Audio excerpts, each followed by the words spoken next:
វិធីបបួលលោក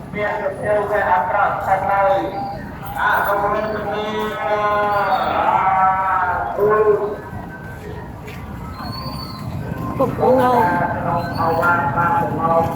មកមួយណាជាមួយសព្វបាសំកាត់អរណាដាក់មកទៅអោសាធុដាសេវានមោទនីបាទអង្គទៅអស់សម្រាប់ឲ្យពុទ្ធបរិស័ទជាពុទ្ធសាសនិកបានសម្រេចនៅអរិយមគ្គអរិយផលបានសំប្រកបដោយពុទ្ធគុណគឺអាយុយូរវែងប៉ុណ្ណាមានពលសម្បល់ល្អសុខៈសុខកាយចិត្ត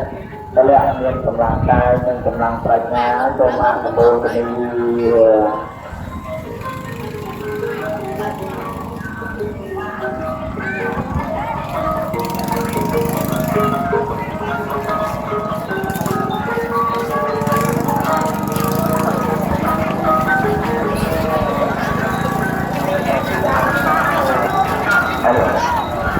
បាទសូមអនុមោទនា